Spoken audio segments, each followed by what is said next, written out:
real-time information to all stakeholders and improve international competitiveness, open source mobility stack for organizing seamless travel of passengers will also be facilitated. Contracts for implementation of multimodal logistic parks at 4 locations through PPP mode will be awarded in 22-23. Railways will develop new products and efficient logistics services for small farmers and small and medium enterprises, besides taking the lead in integration of postal and railways network to provide seamless solutions for movement of parcels. One station, one product concept will be popularized to help local businesses and supply chains. As a part of Atmanirbhar Bharat, 2,000 kilometers of network will be brought under Kavach, the indigenous world-class technology for safety and capacity augmentation in 2022-23. 400 new generation Vande Bharat trains will better energy efficiency and passenger riding experience will be developed and manufactured during the next 3 years. 100 PM Gati Shakti cargo terminals for multimodal logistics facilities will be developed during the next 3 years. Innovative ways of financing and faster implementation will be encouraged for building metro systems of appropriate type at scale. Multimodal connectivity between mass urban transport and railway stations will be facilitated on priority. Design of metro systems, including civil structures, will be reoriented and standardized for Indian conditions and needs. Parvat Mala, as a preferred ecologically sustainable alternative to conventional roads in difficult hilly areas, National Ropeways Development Program will be taken up on PPP mode. The aim is to improve connectivity and convenience for commuters, besides promoting tourism. This may also cover congested urban areas where conventional mass transit system is not feasible. Contracts for 8 such ropeway projects for a length of 60 kilometers will be awarded in 22-23.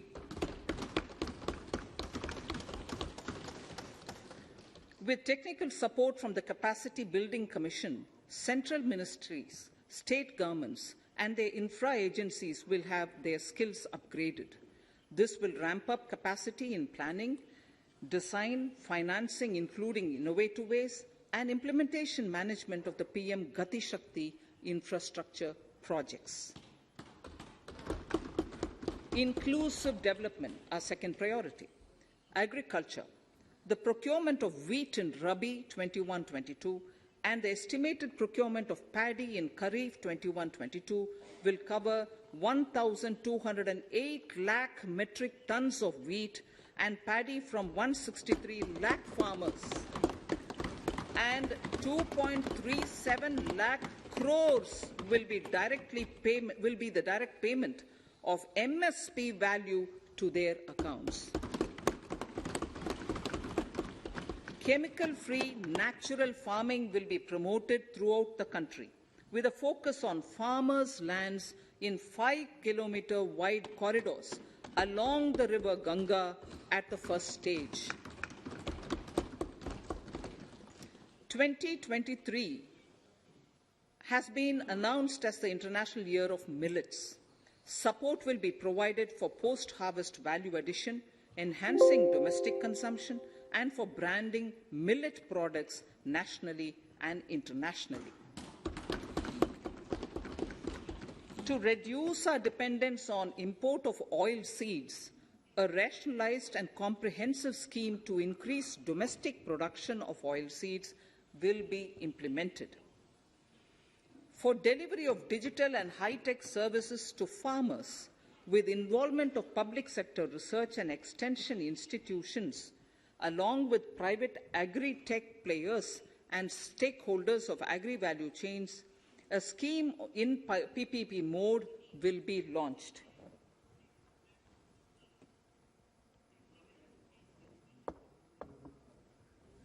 Use of Kisan drones will be promoted for crop assessment, digitization of land records, spraying of insecticides and nutrients. States will be encouraged to revise syllabi of agricultural universities to meet the needs of natural, zero budget, and organic farming, modern-day agriculture, value addition, and management. Natural, zero budget, a fund with blended capital raised under the agriculture value addition and will be facilitated through the NABARD. This is to finance startups with blended capital raised under the co-investment relevant for farm produce will be facilitated through the NABARD. The activities of these startups will include for agriculture, support for rural FPOs, relevant for farm produce on rental basis at farm level. The activities of these startups will including IT-based support for FPOs, machinery for farmers on rental basis at farm level, link project, and technology including at an estimated cost of 44,605 crores. The implementation of the cane will be taken up. Link project. This is aimed at providing at an estimated cost of 44,650 lakh hectare of farmers' lands will be taken up. Drinking water supply to 62 lakh irrigation benefits. 109.0 lakh hectare of farmers' 27 megawatt drinking water supply to 62 lakh allocations of 4,300 megawatt of 4,300 crores 27 megawatt of solar 21-22 allocations of 4,300 crores of rupees for this project. Honorable Speaker, sir, draft DPRs for 5 river links, namely Daman Ganga Pinjal, Partapi Nirmala, Godavari Krishna, Krishna Pennar, and Pennar Kaveri have been finalized. Once a consensus is reached among the beneficiaries for this project, the Centre will provide support for their implementation. Draft DPRs for farmers to adopt suitable varieties of fruits and vegetables and to use appropriate production and harvesting techniques, our government will provide a comprehensive package with participation of state governments. MSMEs, Udyam, eShram, NCS and ASEEM portals will be interlinked. Their scope will be widened. They will now perform as portals with live organic databases, providing G2C, B2C, and B2B services. These services will relate to credit facilitation, skilling, and recruitment with an aim to further formalize the economy and enhance entrepreneurial opportunities for all. Emergency Credit Line Guarantee Scheme has provided the much-needed additional credit to more than 130 lakh MSMEs. This has helped them mitigate the adverse impact of the pandemic. The hospitality and related services, especially those by micro and small enterprises, are yet to regain their pre-pandemic level of business. Considering these aspects, the ECLGS will be extended up to March 2023, and its guarantee cover will be expanded by 50,000 crores of rupees to total cover of 5 lakh crores.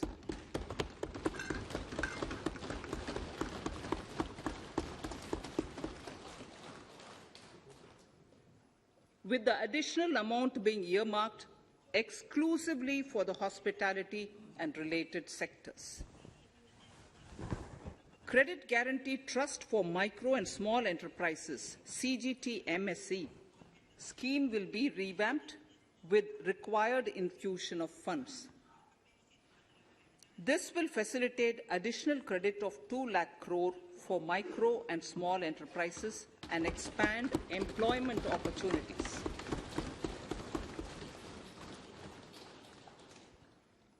Raising and accelerating MSME performance (RAMP) program with outlay of 6,000 crore over 5 years will be rolled out. This will help MSME sector become more resilient, competitive, and efficient.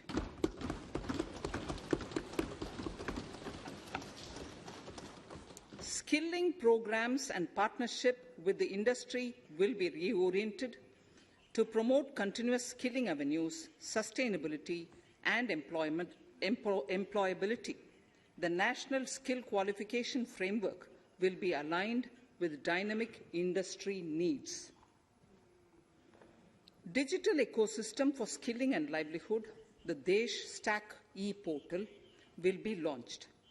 This aims to empower citizens to skill, reskill, or upskill through online training. It will also provide API-based trusted skill credentials, payment and discovery layers to find relevant jobs and entrepreneurial opportunities. Startups will be promoted to facilitate Drone Shakti through varied applications and for drone as a service. In select ITIs in all states, the required courses for skilling will be started. Due to the pandemic-induced closure of schools, our children, particularly in the rural areas and those from scheduled castes and scheduled tribes and other weaker sections, have lost almost 2 years of formal education. Mostly, these are children in government schools. We recognize the need to impart supplementary teaching and to build a resilient mechanism for education delivery. For this purpose, One Class, One TV channel program of PM eVidya will be expanded from 12 to 200 TV channels. This will enable all states to provide supplementary education in regional languages for classes 1 to 12.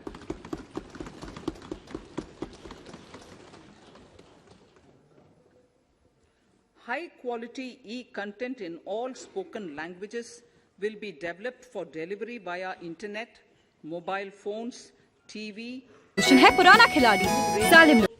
and digital through digital teachers. A competitive mechanism for development अब आपको click कर देना है download anyway पर by the teachers will be set up to empower and equip them with digital tools. Hi guys, welcome to Tech आपके site इसकी कुछ लाते हैं वो किया www.urgpromovies.com Across the country for world-class quality universal education with personalized learning experience at their doorsteps. This will be made available in different Indian languages and ICT formats. The university will be built on a networked hub and spoke model, with the hub building cutting-edge ICT expertise. The best public universities and institutions in the country will collaborate as a network of hub and spoke. An open platform for the national digital health ecosystem will be rolled out. It will consist of digital registries of health providers and health facilities, unique health identity, consent framework, and universal access to health facilities. The pandemic has accentuated mental health problems in people of all ages. To better the access to quality mental health counseling and care services, a national Tele mental health program will be launched. This will include a network of 23 Tele mental health centers of excellence, with NIMHANS being the nodal center, and International Institute of Information Technology, Bangalore, IIIT Bangalore, providing technology support. Recognizing the importance of Nari Shakti as the harbinger of our bright future and for women-led development, during the Amrit Kal, our government has comprehensively revamped the schemes of the Ministry of Women and Child Development. Accordingly, 3 schemes, namely Mission Shakti, Mission Vatsalya, Saksham Anganwadi and Poshan 2.0 were launched recently to provide integrated benefits to women and children.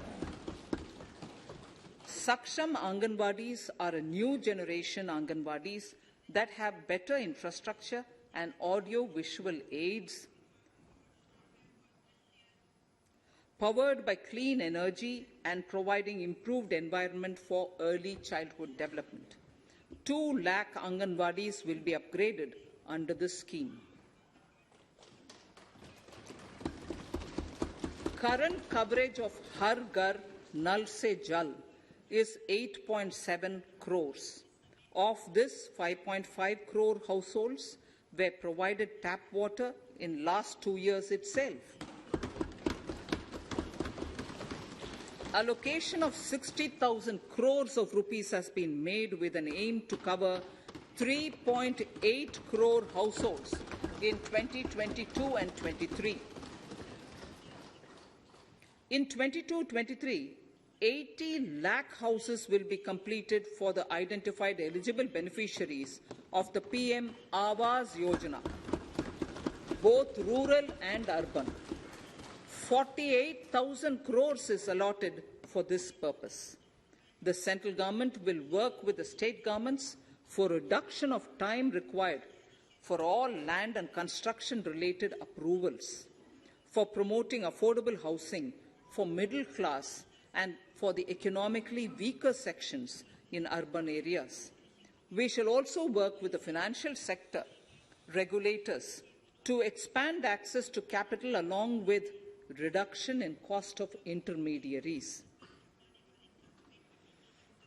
A new scheme, Prime Minister's Development Initiative for the Northeast, will be implemented through the Northeastern Council. It will fund infrastructure in the spirit of PM Gati Shakti and social development projects based on felt needs of the Northeast. This will enable livelihood activities for youth and women, filling the gaps in various sectors.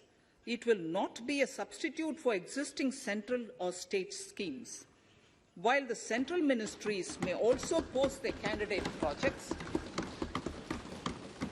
priority will be given to those posted by the states. An initial allocation of 1,500 crores of rupees will be made, and the initial list of projects is given in Annexure 1 of my speech. Our vision to improve the quality of life of citizens in the most backward districts of the country through Aspirational Districts program has been translated into reality in a very short span of time. 95% of those 112 districts have made significant progress in key sectors such as health, nutrition, financial inclusion, and basic infrastructure. They have surpassed even some of the state average values.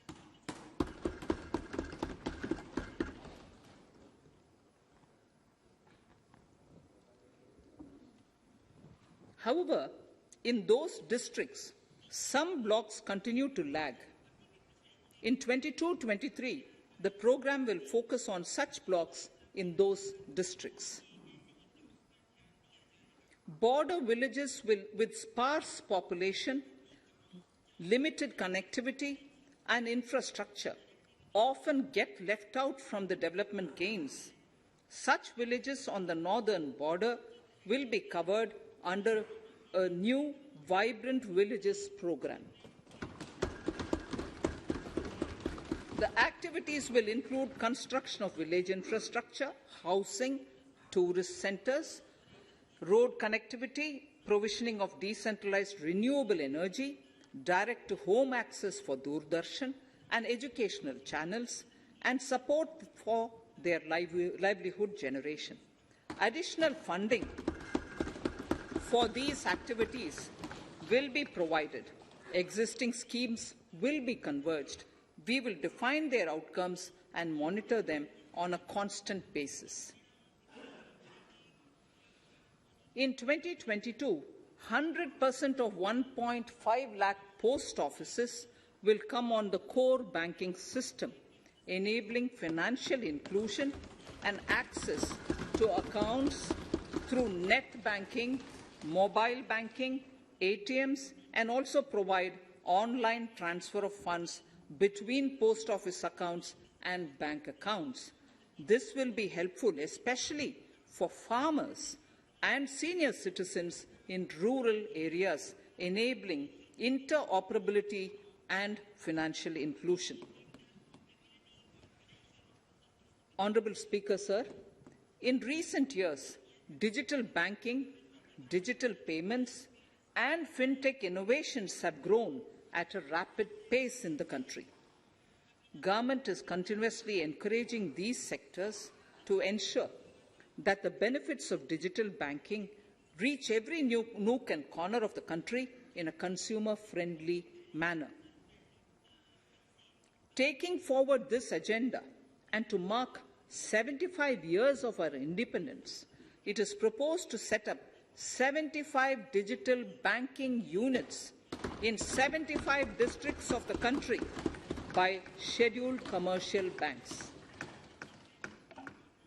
The financial support for digital payment ecosystem announced in the previous budget will continue in 22-23 as well.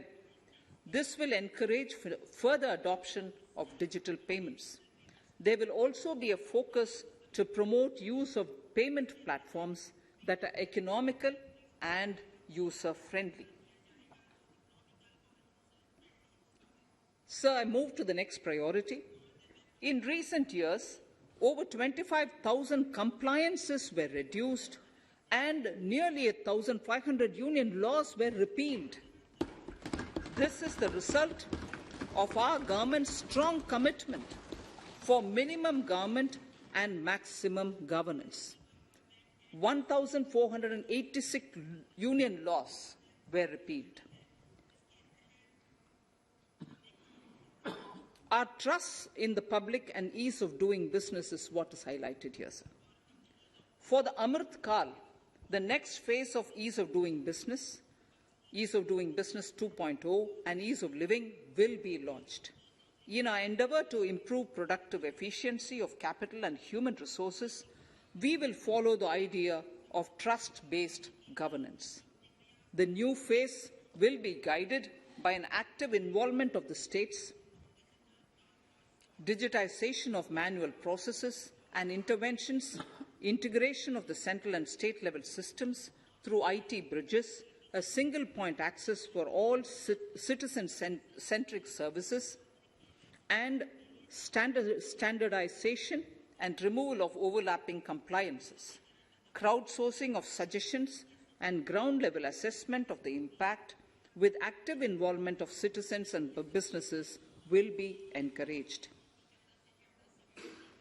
A single-window portal, Parivesh, for all green clearances was launched in 2018.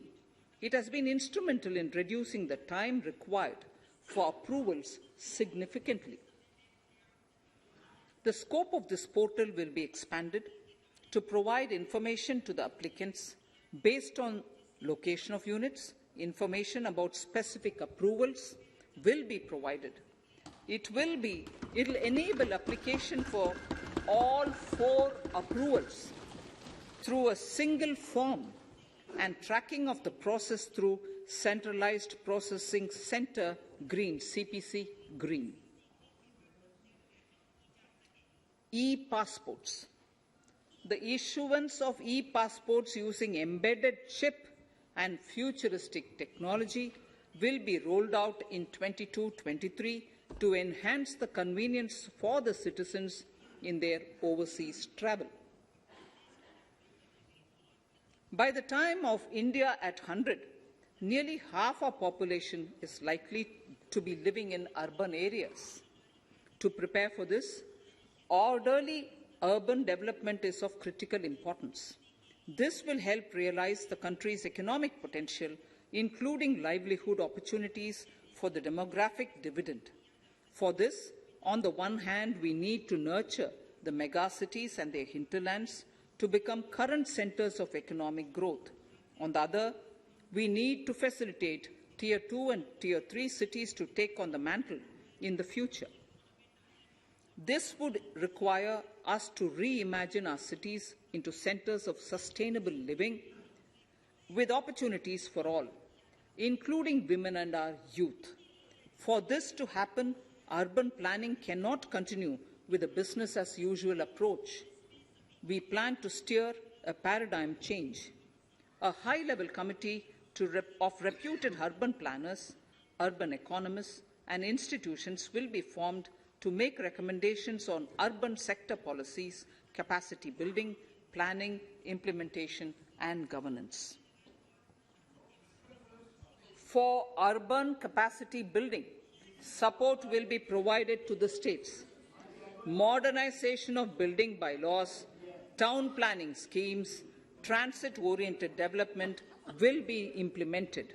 This will facilitate reforms for people to live and work closer to the mass transit systems.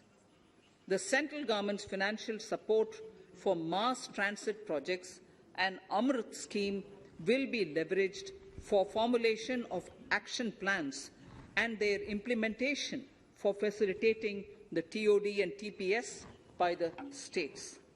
For developing India-specific knowledge in urban planning and design, and to deliver certified training in these areas, up to 5 existing academic institutions in different regions will be designated as centers of excellence.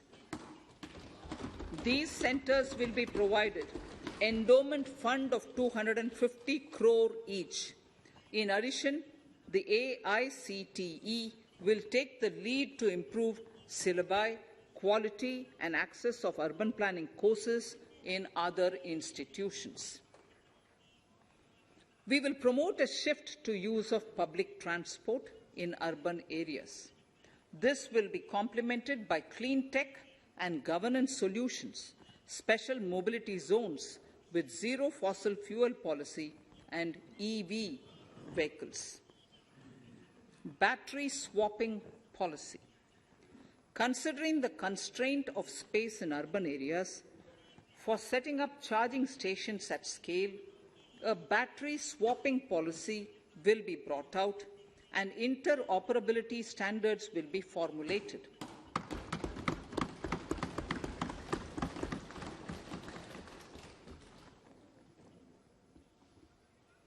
The private sector will be encouraged to develop sustainable and innovative business models for battery or energy as a service. This will improve efficiency in the EV ecosystem. Efficient use of land resources is a strong imperative. States will be encouraged to adopt unique land parcel identification number to facilitate IT-based management of records. The facility for transliteration of land records across any of the Schedule 8 languages will also be rolled out. The adoption of linkage with National Generic Document Registration System, NGDRS, with the One Nation, One Registration software will be promoted as an option for uniform process of registration and anywhere registration of deeds and documents. Necessary amendments in the code IBC will be carried out to enhance the efficiency of the resolution process and facilitate cross-border insolvency resolution. Accelerated corporate exit. Several IT-based systems have been established for accelerated registration of new companies. Now the Center for Processing Accelerated Corporate Exit, CPACE, will process re-engineering, will be established to facilitate and speed up the voluntary winding up of these companies from the currently required 2 years to less than 6 months. Government procurement. Government rules have recently been modernized for the needs of Amritkal. The new rules have benefited from the inputs from various stakeholders. The modernized rules allow use of transparent quality criteria besides cost and evaluation of complex tenders. Provisions have been made for payment of 75% of running bills mandatorily within 10 days and for encouraging settlements of disputes through conciliation.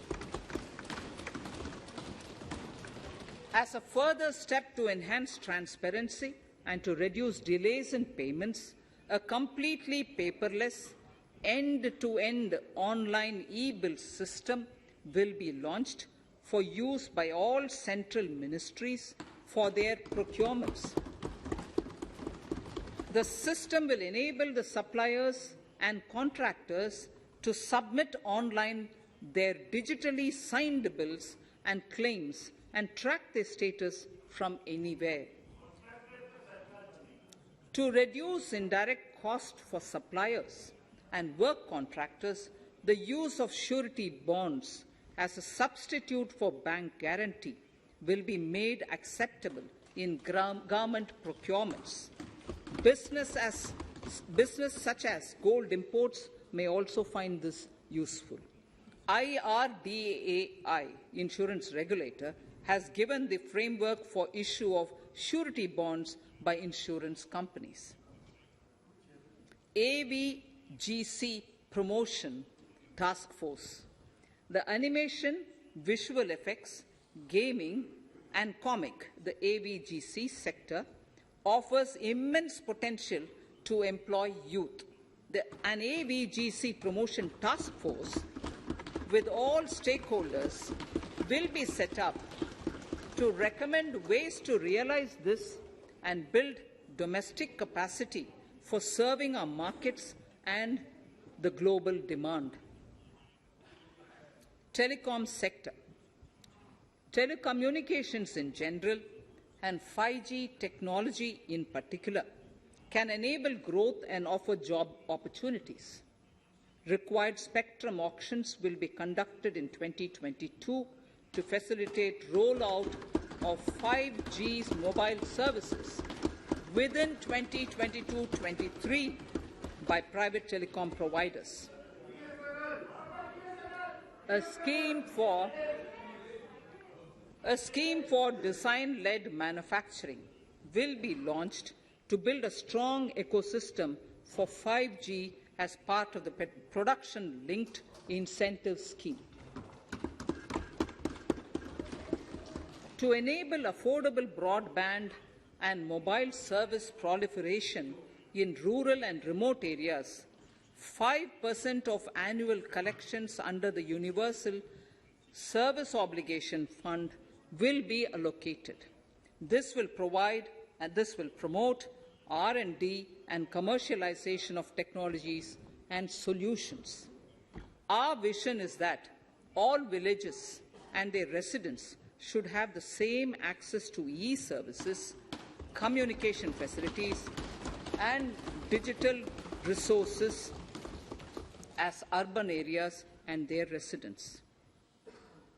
The contracts for laying optical fiber in all villages, including remote areas, will be awarded under the BharatNet project through PPP in 22 and 23. Completion is expected in 2025. Measures will be taken to enable better and more efficient use of the optical fiber. Export promotion.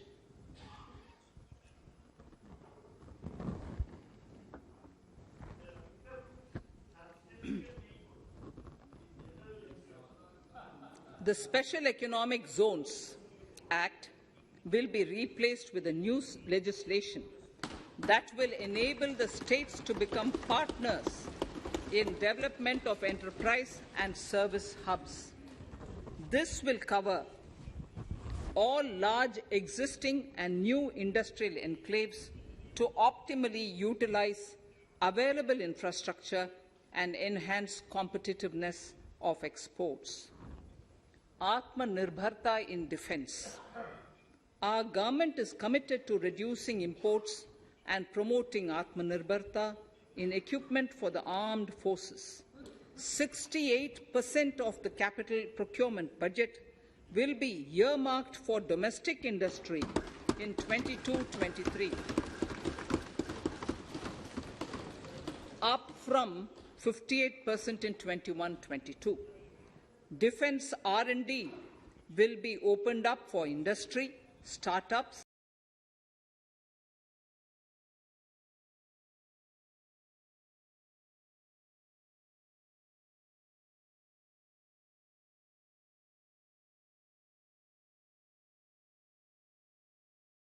and academia, with 25% of defence R&D budget earmarked.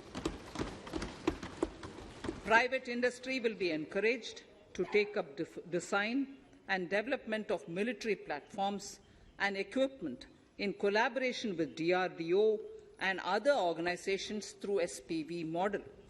An independent nodal umbrella body will be set up for meeting wide-ranging testing and certification requirements.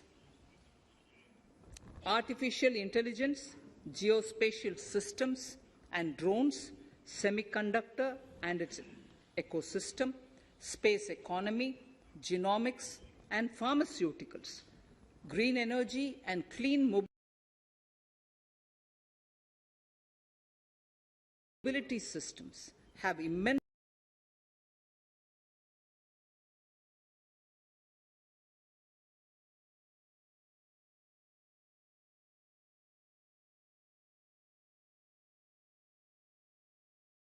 potential to assist sustainable development at scale and modernize the country.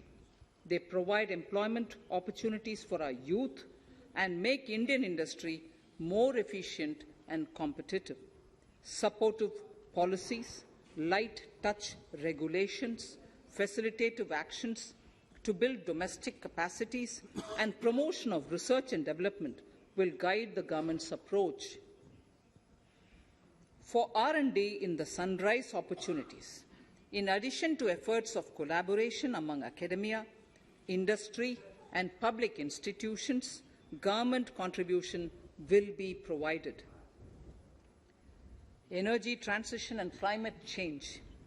The risks of climate change are the strongest negative externalities that affect India and other countries. As Honourable Prime Minister said at the COP26 summit in Glasgow last November, and I quote, "What is needed today is mindful and deliberate utilization instead of mindless, destructive consumption," unquote. The low-carbon development strategy, as enunciated in the Panchamrit that he announced is an important reflection of our government's strong commitment towards sustainable development. The strategy opens up huge employment opportunities and will take the country on a sustainable development path. This budget proposes several near-term and long-term actions accordingly. Solar power.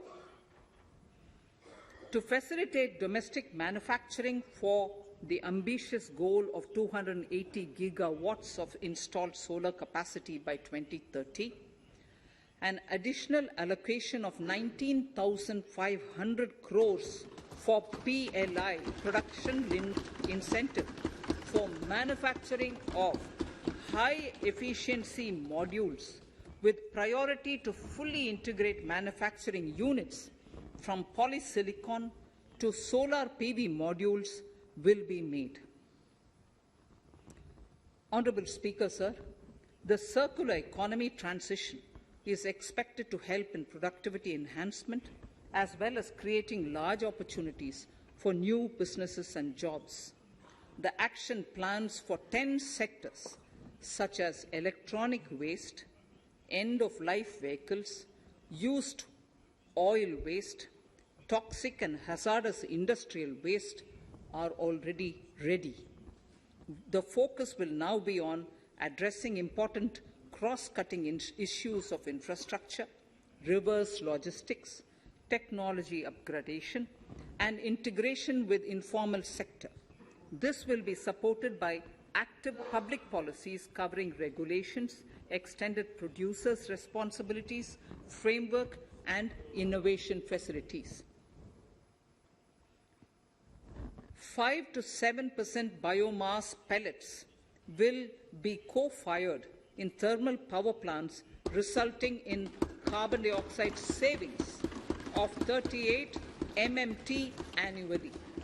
This will also provide extra income to farmers and job opportunities to locals and help avoid stubble burning in agricultural fields. Saving energy is an important aspect of the energy management. Hence, energy efficiency and savings measures will be promoted. This will be done in large commercial buildings through the energy service company business model. It will facilitate capacity building and awareness for energy audits, performance contracts, and common measurement of and verification protocol. 4 pilot projects for coal gasification and conversion of coal into chemicals required for the industry will be set up to evolve technical and financial viability. The policies and required legislative changes to promote agroforestry and private forestry will be brought in. In addition, financial support will be provided to farmers belonging to scheduled castes and scheduled tribes who want to take up agroforestry. Honourable Speaker, I now move to the 4th priority, financing of investments. Capital investment holds the key to speedy and sustainable economic revival and consolidation through its multiplier effect. Capital investment also helps in creating employment opportunities, induced enhanced demand for manufactured input from large industries and MSMEs, services from professionals, and help farmers through better agri-infrastructure. The economy has shown strong resilience to come out of the effects of the pandemic with high growth. However, we need to sustain that level to make up for the setback of 2020-2021. As outlined in para 5 earlier, the virtuous cycle of investment requires public investment to crowd in private investment. At this stage, private investments seem to require that support to rise to their potential and to the needs of the economy. Public investment must continue to take the lead and prime the private investment and demand in 2022-23. Considering the above imperative, the outlay for capital expenditure in the Union budget is once again being stepped up sharply by 35.4% from 5.54 lakh crore in the current year to 7.50 lakh crores in 22-23. This has increased to more than 2.2 times the expenditure of 2019-20. This outlay in 22-23 will be 2.9% of the GDP. Effective capital expenditure, with this investment taken together with the provision made for creation of capital assets through grants and aid to states, the effective capital expenditure of the central government is estimated at 10.68 lakh crores in 22-23. which will be about 4.1% of the GDP. Green bonds. As a part of the government's overall market borrowings in 22-23, sovereign green bonds will be issued for mobilizing resources for green infrastructure. The proceeds will be deployed in public sector projects which help in reducing the carbon intensity of the economy. Gift IFSC. World-class foreign universities and institutions will be allowed in the gift city to offer courses in the financial management, fintech, science, technology, engineering, and mathematics free from domestic regulations, except those by the IFSCA to facilitate availability of high-end human resources for financial services and technology. An international arbitration center will be set up in the gift city for timely settlement of disputes under international jurisprudence. Services for global capital, for sustainable and climate finance in the country will be facilitated in the gift city. Infrastructure status. Data centers and energy storage systems, including dense charging infrastructure and grid-scale battery systems, will be included in the harmonized list of infrastructure. This will facilitate credit availability for digital infrastructure and clean energy storage. Venture capital and private equity invested more than 5.5 lakh crores last year, facilitating one of the largest startup growth system. Scaling up this investment requires a holistic examination of regulatory and other frictions. An expert committee will be set up to examine and suggest appropriate measures. Government-backed funds, NIIF and SIDBI, Fund of Funds, have provided scale capital, creating a multiplier effect. For encouraging important sunrise sectors such as climate action, deep tech, digital economy, pharma, and agri-tech, the government will promote these thematic funds for blended finance, with the government share being limited to 20% and the funds being managed by private fund managers. For financing the infrastructure needs, the stepping up of public investment will need to be complemented by private capital at a significant scale. Measures will be taken to enhance financial viability of projects, including PPP, with technical and knowledge assistance from multilateral agencies. Enhancing financial viability shall also be obtained by adopting global best practices, innovative ways of financing, and balanced risk allocation. Digital rupee.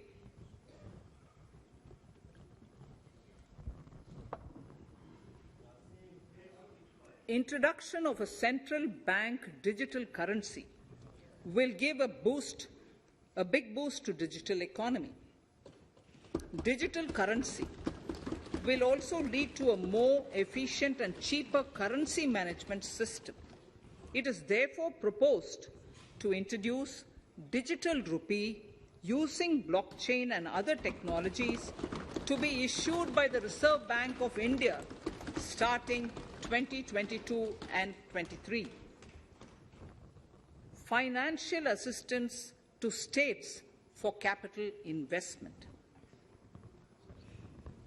Reflecting the true spirit of cooperative federalism, the central government is committed to bolstering the hands of the states in enhancing their capital investment towards creating productive assets and generating remunerative employment.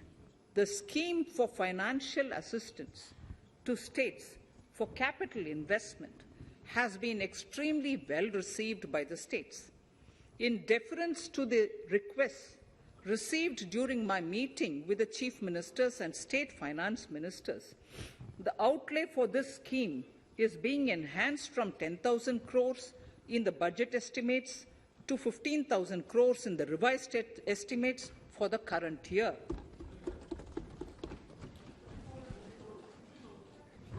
For 22-23,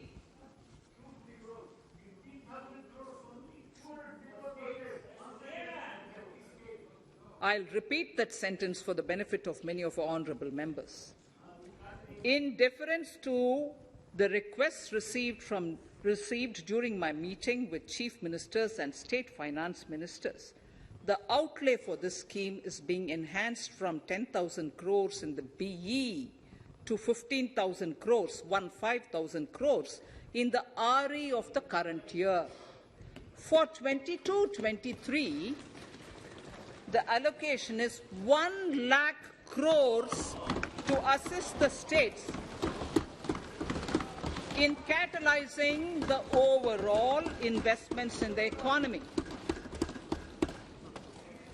These 50-year interest-free loans are over and above the normal borrowings allowed to the states,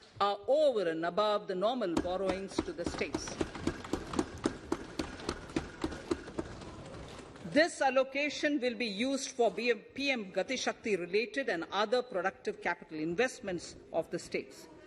It will also include components for supplemental funding for priority segments of PM Gram Sadak Yojana, including support for the state share, digitization of the economy, including digital payments and completion of OFC network, and reforms related to building bylaws, town planning schemes, transit-oriented development, and transferable development rights. In 22-23, in accordance with the recommendations of the 15th Finance Commission, the states will be allowed a fiscal deficit of 4% of the GSDP, of which 0.5% will be tied to power sector reforms, for which the conditions have already been communicated in 21-22. Fiscal management. As against a total expenditure of 34.83 lakh crores of rupees projected in the BE 21-22, the revised estimate is 37.70 lakh crores. The revised estimate of capital expenditure is 6.3 lakh crores of rupees. This includes an amount of 51,971 crores towards settlement of outstanding guaranteed liabilities of Air India and its other sundry commitments. Coming to the budget estimates, Honourable Speaker, sir, the total expenditure in 22-23 is estimated at 39.45 lakh crores, while the total receipts other than borrowings are estimated at 22.84 lakh crores of rupees.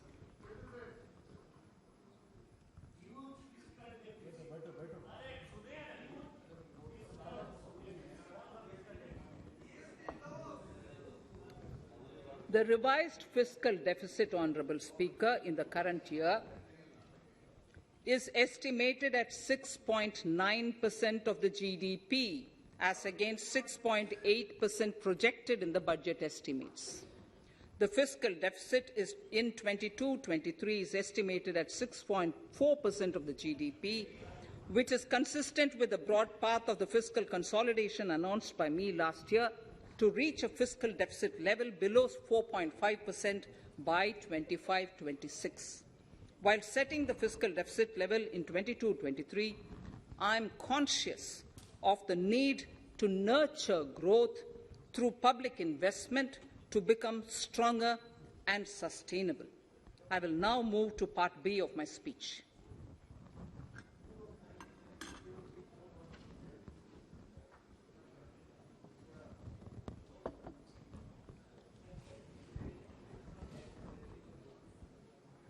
Direct tax. Honourable Speaker, sir, I take this opportunity to thank all the taxpayers of our country who have contributed immensely and strengthened the hands of the government in helping their fellow citizens in this hour of need.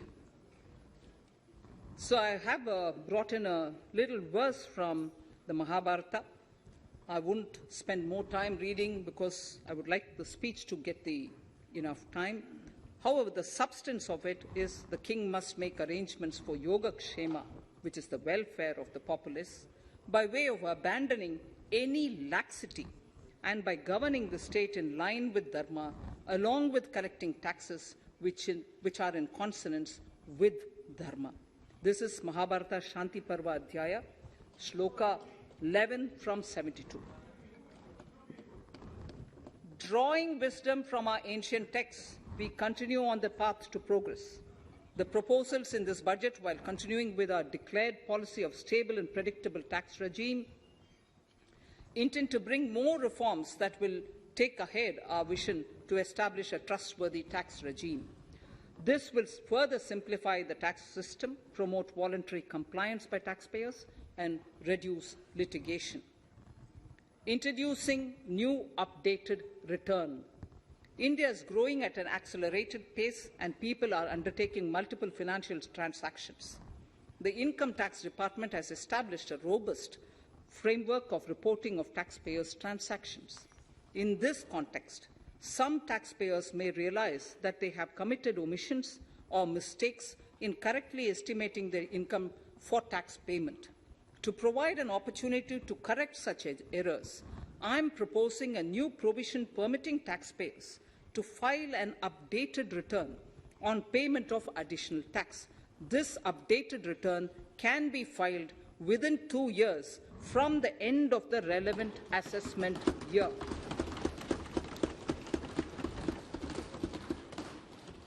Honourable Speaker, sir, presently, if the department finds out that some income has been missed out by an assessee, it goes through a lengthy process of adjudication. Instead, with this proposal now, there will be a trust repost in the taxpayers that will enable the assessee herself to declare the income that she may have missed out earlier while filing her return. Full details of the proposal are given in the finance bill. It is an affirmative step in the direction of voluntary compliance.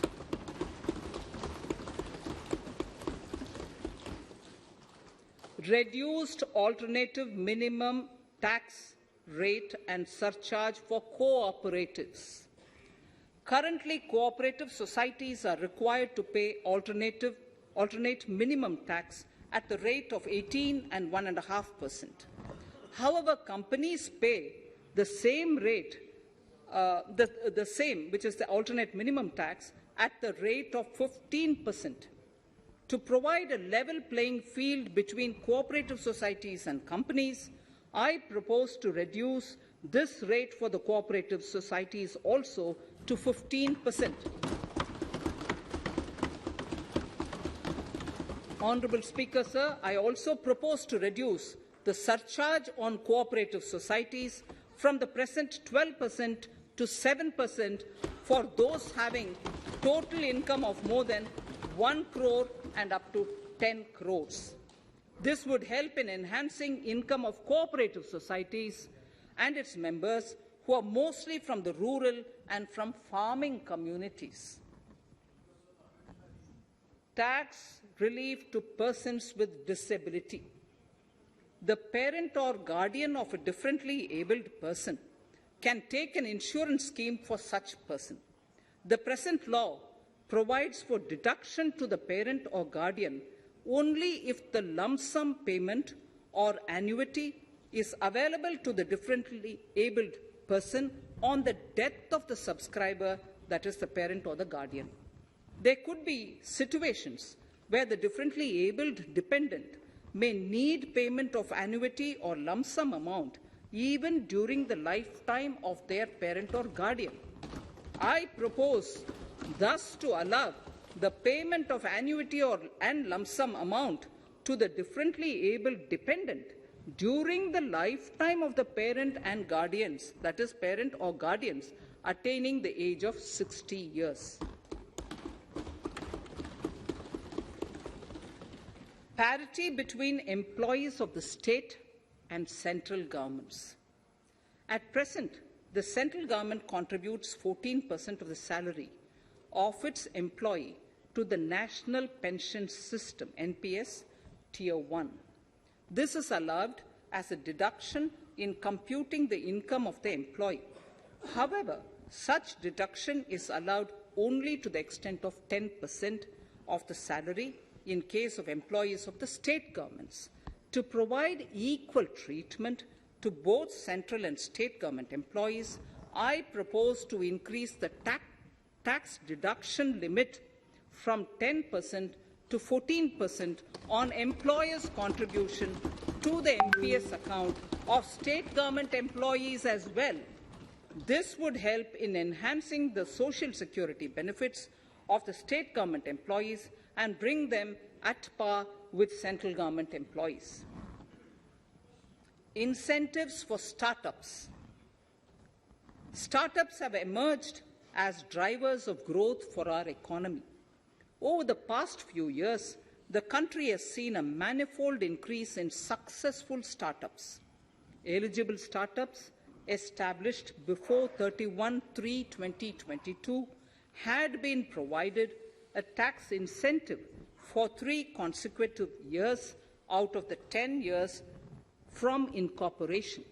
In view of the COVID pandemic, I propose to extend the period of incorporation of the eligible startup by 1 more year, that is, up to 31/3/2023, for providing such tax incentives.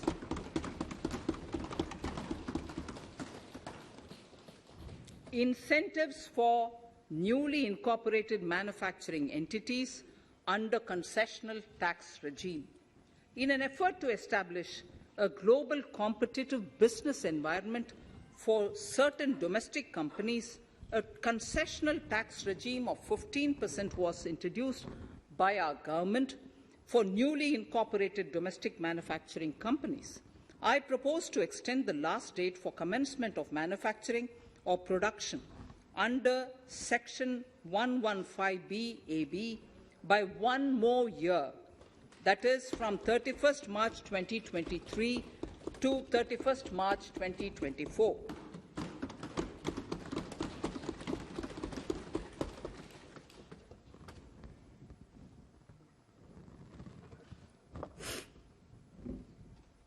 Scheme for taxation of virtual digital assets. There has been a phenomenal increase in transaction in virtual digital assets. The magnitude and frequency of these transactions have made it imperative to provide for a specific tax regime. Accordingly, for the taxation of virtual digital assets, I propose to provide that any income from transfer of any virtual digital asset shall be taxed at the rate of 30%, 30%. No deduction in respect of any expenditure or allowance shall be allowed while computing such income except cost of acquisition. Further, loss from transfer of virtual digital asset cannot be set off against any other income. Further, in order to capture the transaction details, I also propose to provide for TDS on payment made in relation to transfer of virtual digital asset at the rate of 1% of such consideration above a monetary threshold. Gift of virtual digital asset is also proposed to be taxed in the hands of the recipient.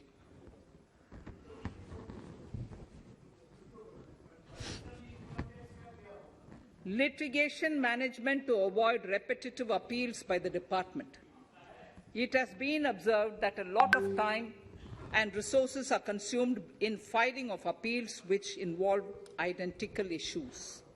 Taking forward our policy of sound litigation management, I propose to provide that if a question of law in the case of an assessee is identical to a question of law which is pending in the appeal before a jurisdictional High Court or Supreme Court. In any case, the filing of further appeal in the case of this assessee by the department shall be deferred till such a question of law is decided by the jurisdictional High Court or the Supreme Court. This will greatly help in reducing the repeated litigation between taxpayer and the department. Taking forward our efforts to further promote the IFSC, I hereby propose to provide that income of a non-resident from offshore derivative instruments or over-the-counter derivatives issued by an offshore banking unit, income from royalty and interest on account of lease of ship, and income received from portfolio management services in IFSC shall be exempt from tax subject to specified conditions. Rationalization of surcharge. In the globalized business world, there are several work contracts whose terms and conditions mandatorily require formation of a consortium. The members in the consortium are generally companies. In such cases, the income of these AOPs has to suffer a graded surcharge up to 37%, which is a lot more than surcharge on the individual companies. Accordingly, I propose to cap the surcharge of these AOPs at 15%, 15%. Further, the long-term capital gains on listed equity shares, units, etc., are liable to maximum surcharge of 15%, while other long-term capital gains are subjected to a graded surcharge which goes up to 37%. I propose to cap the surcharge on long-term capital gains arising on transfer of any type of assets at 15%. This step will give a boost to startup community, and along with my proposal on the extended tax benefits to manufacturing companies and startups, reaffirms our commitment to Atmanirbhar Bharat. Clarification in relation to health and education cess as business expenditure. The income tax is not an allowable expenditure for computation of business income. This includes tax as well as surcharges. The health and education cess is imposed as an additional surcharge on the taxpayer for funding specific government welfare programs.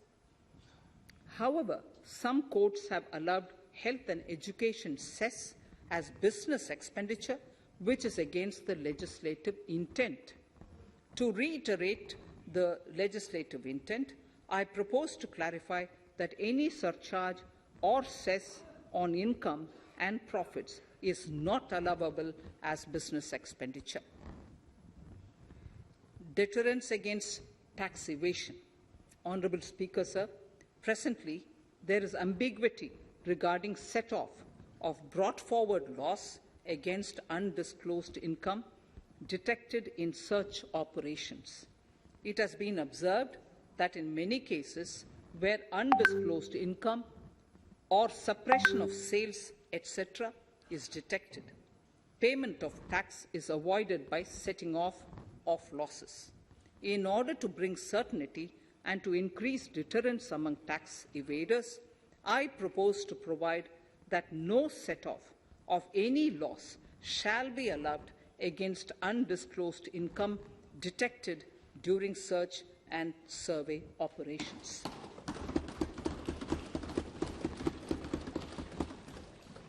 It has been noticed that as a business promotion strategy, there is a tendency on businesses to pass on benefits to their agents. Such benefits are taxable in the hands of the agents. In order to track such transactions, I propose to provide for tax deduction by the person giving benefits if the aggregate value of such benefits exceeds 20,000 rupees during the financial year. A few other changes are being made, the details of which are there in the finance bill. Indirect taxes. So, remarkable progress in GST. GST has been a landmark reform of independent India, showcasing the spirit of cooperative federalism. While aspirations were high, there were huge challenges too. These challenges were overcome deftly and painstakingly under the guidance and the oversight of the GST Council. We can now take pride in a fully IT-driven and progressive GST regime that has fulfilled the cherished dream of India as one market, one tax. There are still some challenges remaining, and we aspire to meet them in the coming year. The right balance between facilitation and enforcement has engendered significantly better compliance, and enforcement has engendered better compliance. GST revenues are buoyant despite the pandemic. I would bring in something which I've got to know this morning, not part of my speech, but worth putting in here for the knowledge of the Honourable House. I would like to bring to the notice of this House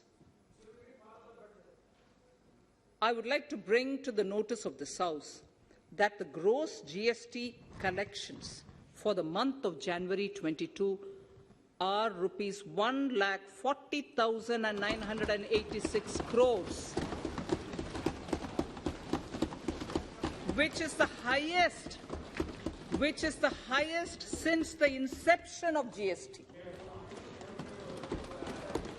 This has been possible due to rapid economic recovery, post-COVID,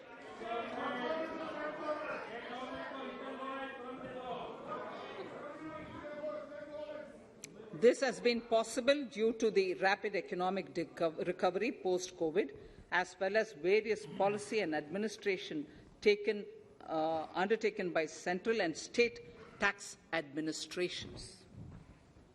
Taxpayers deserve applause for this growth.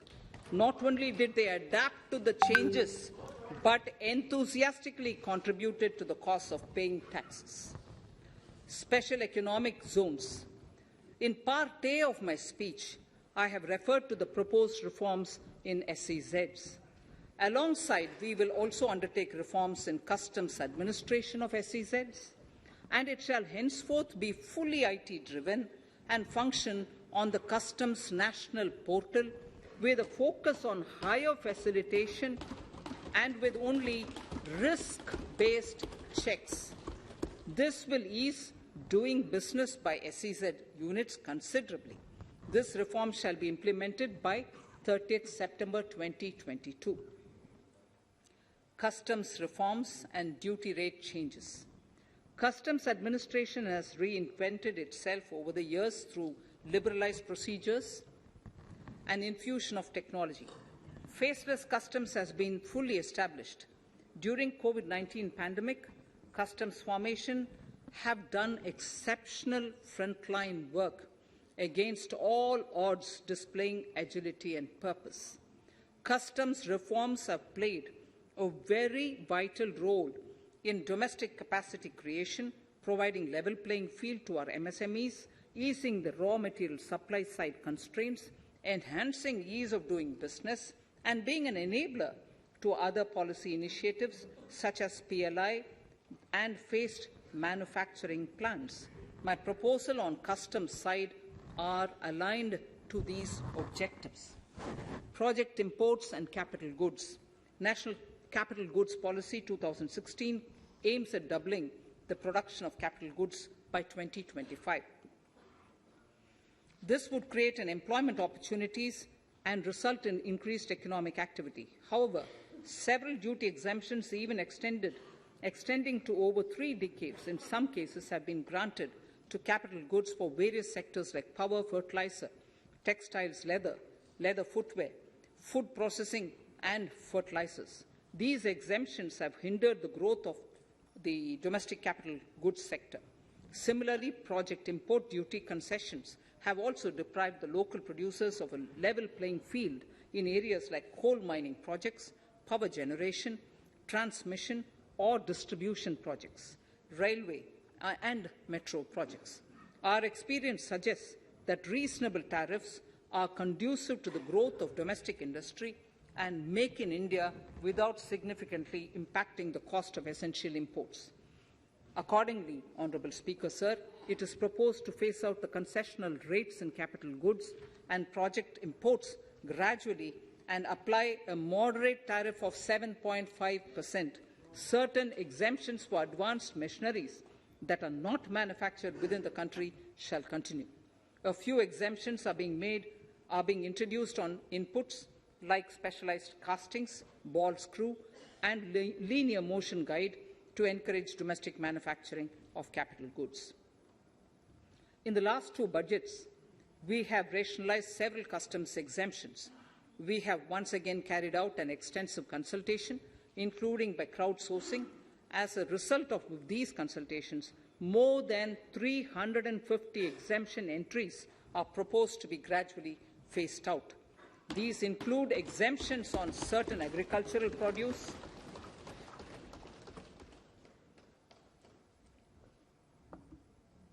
chemicals, fabrics, medical devices and drugs, and medicines for which sufficient domestic capacity exists.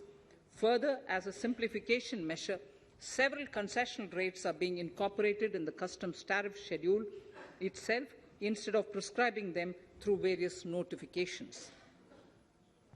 This comprehensive review will simplify the customs rate and tariff structure, particularly for sectors like chemicals, textiles, and metals, and minimize disputes.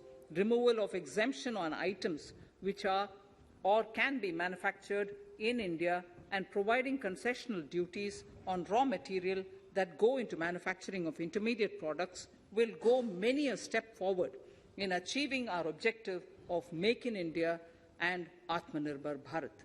I shall now take up specific sector-specific proposals. Electronics.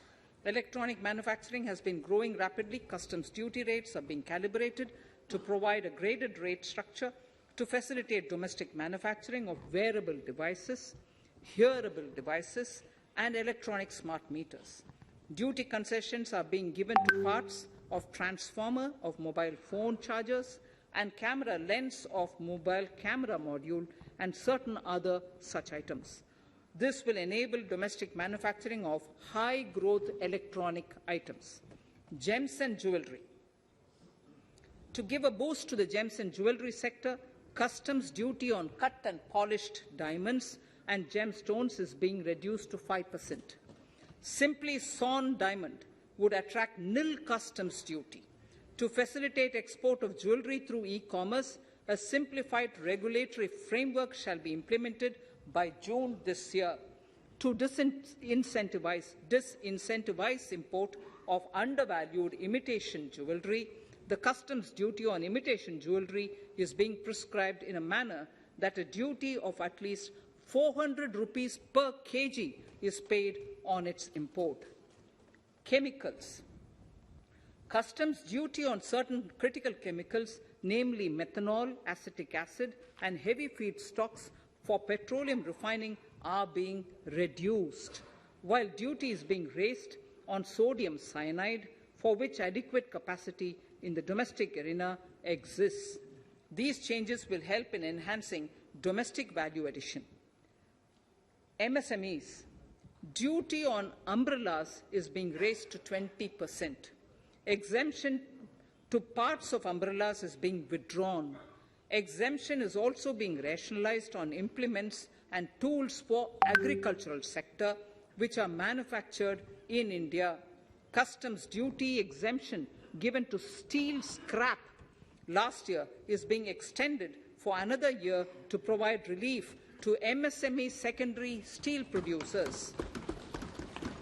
Certain anti-dumping and CVD on stainless steel and coated steel flat products, bars of alloy steel and high-speed steel are being revoked in larger public interest considering prevailing high prices of metals. To incentivize exports, exemptions are being provided on items such as embellishment, trimmings, fasteners, buttons, zipper, lining material, specified leather, furniture fittings and packaging boxes that may be needed by bona fide exporters of handicrafts, textiles, leather garments, leather footwear, and other goods. Honourable Speaker, sir, duty is being reduced on certain inputs required for shrimp aquaculture so as to promote its export.